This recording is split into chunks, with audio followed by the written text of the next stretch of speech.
Joining me now from our bureau in Washington, D.C., Watchdog desk reporter with the Washington Examiner, Ethan Barton.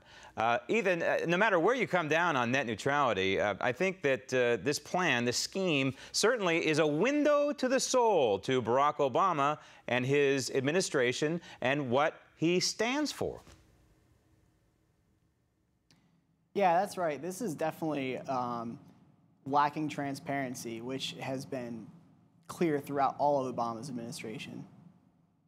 332 pages, we were told, but none of us have been able to read it. We had Commissioner Ajit Pai come out and try and tell us what's in it. He was able to read it. He was one of 5 people, yet we still don't know exactly what's in this thing. I suppose it'll be made public at some point. Does Nancy Pelosi know what's in it? Does anybody know what's in it?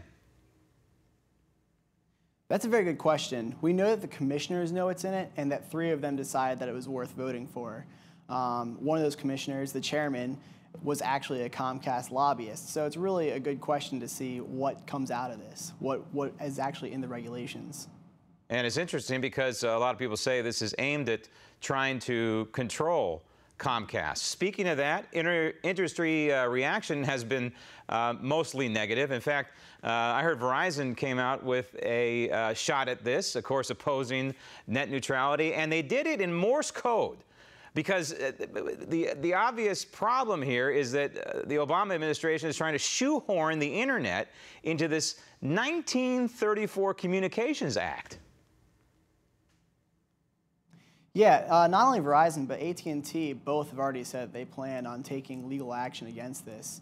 And the fact that these regulations are so old just says that this needs to be updated, period. Not just for the internet, but for telephones and for everything else it covers. Okay, so Ajit Pai is correct in his prognostication that it'll be challenged in court. That's probably just one of the court challenges. What are you hearing on Capitol Hill? Are the folks in Congress, the Republicans, I assume, opposing this and they're going to take action? Yeah, absolutely. They're arguing that it's Congress's duty in general and that the FCC, just by making this rule, has far overstepped their boundaries. And, you know, Ajit Pai, again, the commissioner who voted against this, one of 2, makes a valid point. The FCC is changed every few years, so the makeup within 2 to 4 years from now could be 180 degrees different. So the FCC itself could also repeal this plan if it's allowed to stand. Yeah, that's right. The FCC made a ruling in the early 2000s under President Bush's administration, and now we're seeing a completely different finding under Obama's administration. So when the next administration comes in, we might see a complete change. What we do know is this, is that the Obama administration, certainly in its 6 years of existence, has a history of wanting to control things. And when you control things like the healthcare system in our country, you can regulate and you can tax it and you can force people into certain plans. And from what we are hearing, the little bit that we know from people who have read this 332 pages, that the Obama administration under this plan wants to micromanage many aspects of the internet, right down to what kind of plan you and I can have. Is that what you're hearing? I haven't heard anything quite that extreme. However, again, these 300 pages plus are not transparent. So what the chairmen are saying is that it won't tax it, it won't increase power, it won't allow the government to do anything like that. But we have to take their word for it. We don't know if that's actually what's in or not in it.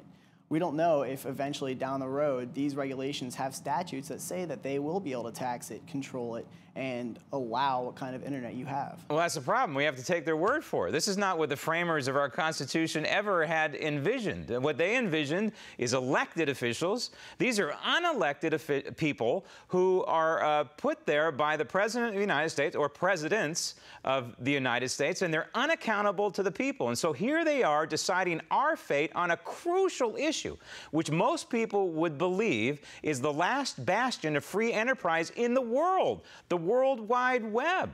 So there's a huge problem with just the process that has been displayed here. That's right. This is really a congressional issue at the end of the day.